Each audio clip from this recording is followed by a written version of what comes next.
Hoje é dia de pré-jogo, na verdade hoje é dia de jogo, né? Clássico, Fluminense e Vasco no Maracanã.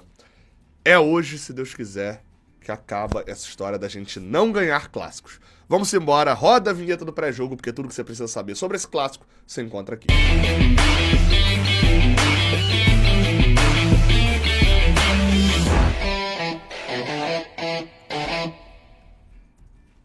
Seja bem-vindo, você guerreiro de todo o Brasil, de todo mundo. Aqui é o canal Raiz Tricolor, eu sou o Gabriel Amaral, sou jornalista, sou tricolor.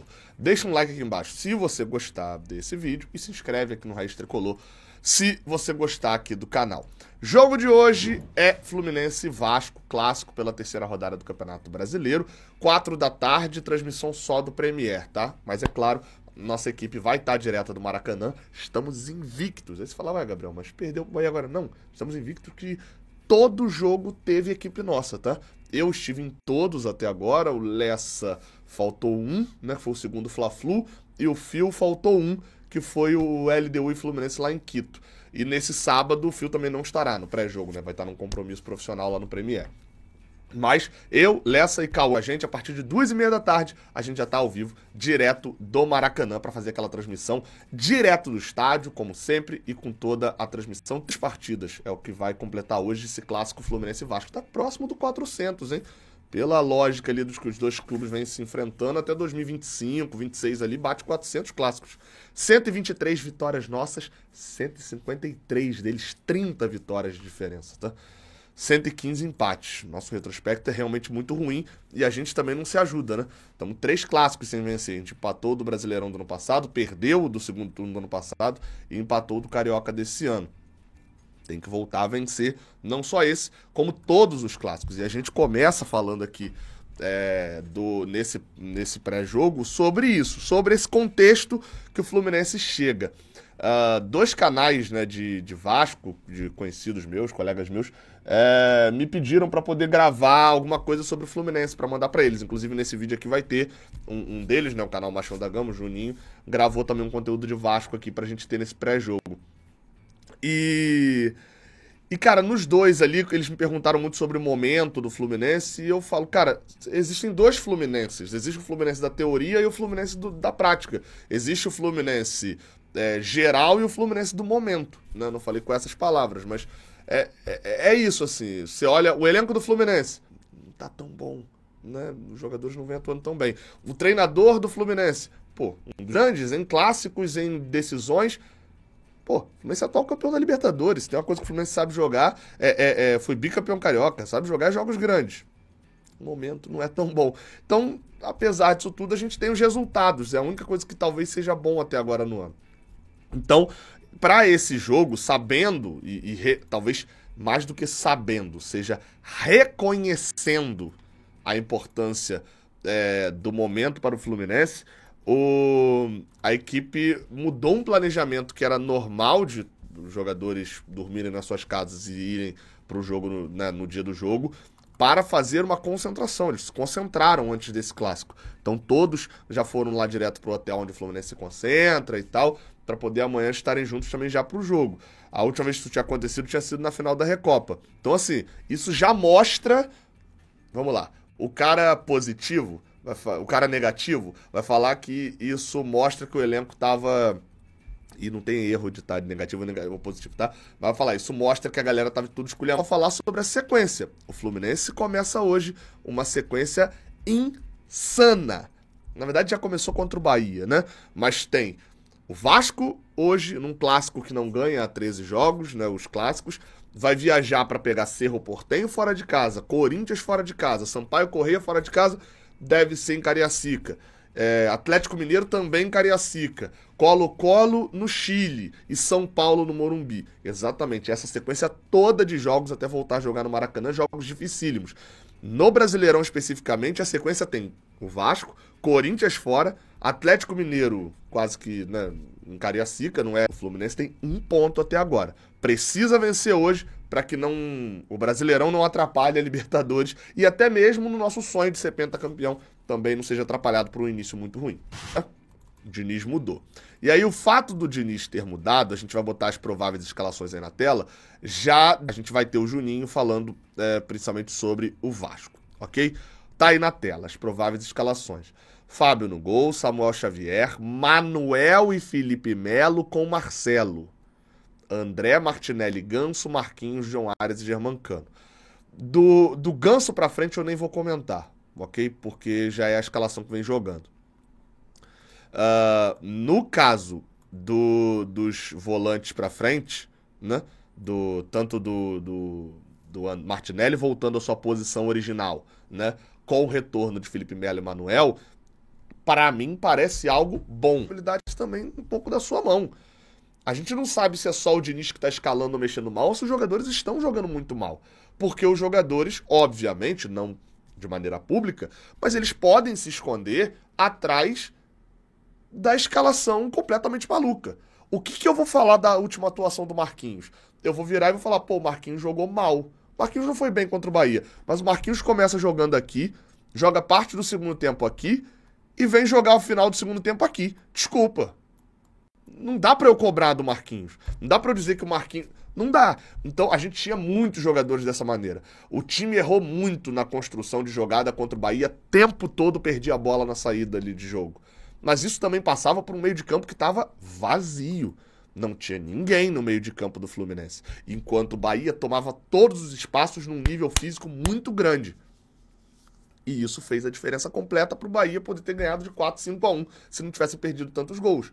Ser muito melhor que o Fluminense. Então, assim, primeiro ponto.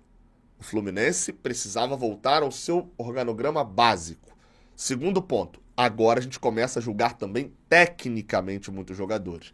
Eu até acredito que o Felipe Melo não vai ser zagueiro pela esquerda, tá? Como ele habitualmente é. Acho que vai rolar uma inversão com o Manuel por conta do Marcelo. Por quê? Porque a defesa é lenta. A isso a gente não tem como falar algo contrário, não.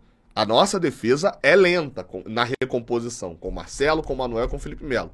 Tem uma agilidade de pensamento e de saída de jogo muito boa. Mas se perder a bola, o Vasco tem jogadores. E aí eu acrescento até jogadores que nem são tão bons assim, mas David, Rossi, o Matheus Carvalho escapa muito aqui do lado esquerdo também. Enfim, eu não sei como é que vai ser essa organização de meio de campo do Vasco, né? Mas o Matheus Carvalho tem uma escapada também, enfim. Lucas Piton são jogadores que aproveitam muito esse espaço deixado nas costas dos jogadores. Então o Fluminense tem que ficar de olho em contra-ataques, é sempre um problema. Acho que do Fluminense era muito isso. A provável escalação do Vasco tem Léo Jardim, Paulo Henrique, João Vitor, Léo Pelé e Lucas Piton, Sforza, Galdames, Matheus Carvalho, David, Rossi e Verratti. Dois desfalques chamam, acho que, muita atenção dos dois jogadores do Fluminense.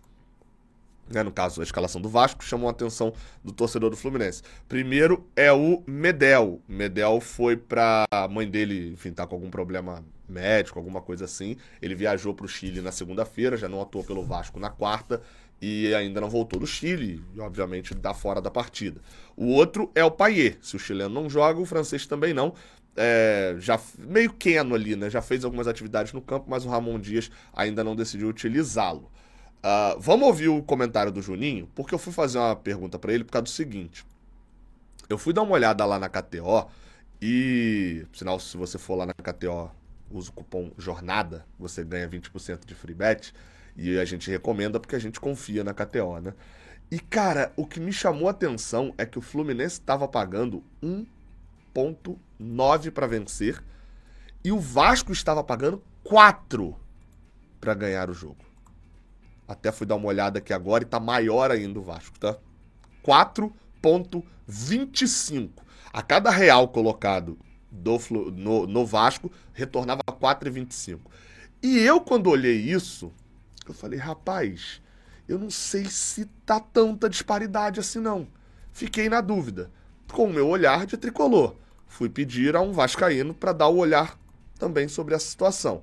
Então o Juninho vai falar sobre isso com a gente. E além disso também, o Juninho vai trazer uma análise também aqui pra gente, com um olhar da bola aérea. Porque a gente, quando eu pedi a ele, a gente não sabia se ia com o Manuel ou com o Felipe Melo. E, bem, a gente aparentemente vai com o Manuel e com o Felipe Melo, não vai com o Martinelli na zaga, mas ainda assim a zaga do Fluminense tem muitos problemas de bola aérea. Então vamos ver o que o Juninho respondeu pra gente. Fala, Gabriel, meu amigo, tudo bem, cara? Um prazer estar aqui no Raiz Tricolor de novo. Pra quem não me conhece, eu sou o Juninho, canal Machão da Gama. Falo de Vasco todos os dias, né, aqui no YouTube, de uma forma parecida como o Gabriel faz aqui no Fluminense. Acho que o Gabriel é um pouquinho mais profissional do que eu, mas tô todo dia aqui também na plataforma pra falar de Vasco. Eu vou começar te respondendo, Gabriel.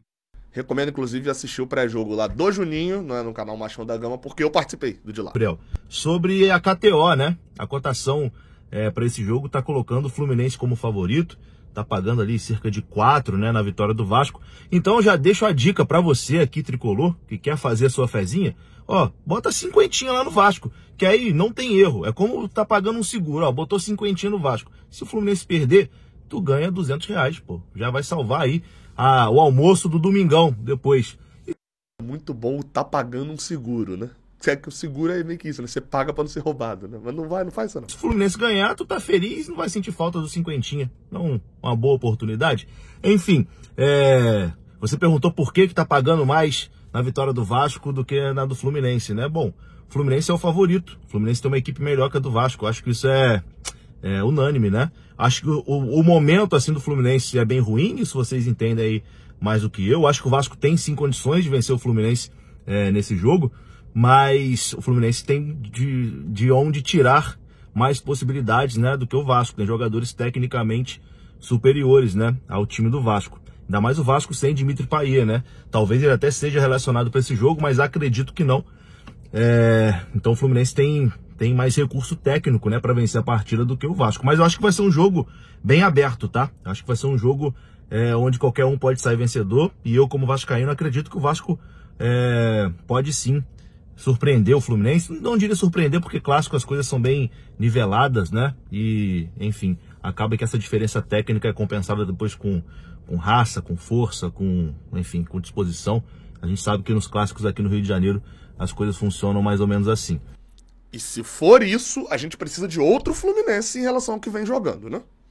Enfim. Gabriel também me perguntou sobre bola aérea, né? Parece que aí no Fluminense é uma preocupação. E acho que, cara, aqui no Vasco, a bola aérea ofensiva é o principal meio de ataque do Vasco, né?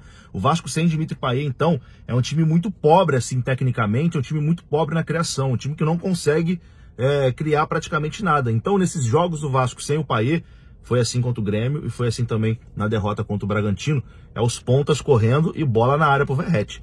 Fechadinho às vezes para sair no contra-ataque, Rossi correndo de um lado, o David correndo do outro, e Piton também correndo ali pela esquerda e toma bola na área pro Verratti. E, cara, contra o Bragantino, o Vasco teve diversas oportunidades assim, o Verratti cabeceou uma na trave, teve uma que o Lucão fez uma boa defesa, teve uma que ele perdeu ali, um gol que não pode perder, mas eu acho que é o ponto mais forte do Vasco nesse momento, sem Dimitri Payet, é cruzamento. Quando tem um escanteio, quando tem uma faltinha ali lateral, o torcedor do Vasco já levanta da cadeira, né, para poder acompanhar com mais atenção, porque geralmente é de onde sai mais perigo. Contra o Grêmio, por exemplo, os 2 gols do Vasco, apesar de não terem sido de cabeça, mas foram de jogadas aéreas, né? O segundo gol do Matheus Carvalho foi um cruzamento do Rossi no escanteio, a bola acaba passando por todo mundo e o Matheus Carvalho chega chutando de primeira. E o primeiro gol, que foi o do David, foi um cruzamento também na área, o goleiro do Grêmio rebateu para frente e na sobra o David chutou, a bola desviou e entrou. Então, assim, a principal arma ofensiva do Vasco é o chuveirinho. É o chuveirinho na área para ver o que acontece. Enfim, acho que é basicamente isso, né? Espero ter respondido aí o que você me perguntou. Não vou desejar boa sorte, senão vou estar sendo falso, né? Mas, enfim, que seja um bom jogo e que o Vasco saia vencedor. Um abraço aí para todo mundo, tá? Saudações vascaínas, bom sábado, bom final de semana aí para todos. Abraço. Eu falei lá no canal dele que vença o melhor e que o Fluminense seja o melhor, né? Então é justo ele falar isso aqui. Enfim, vamos falar de arbitragem, né, para esse jogo. E assim, você achou que falar de... Olha, poucos assuntos seriam pior do que falar de arbitragem para esse jogo, tá?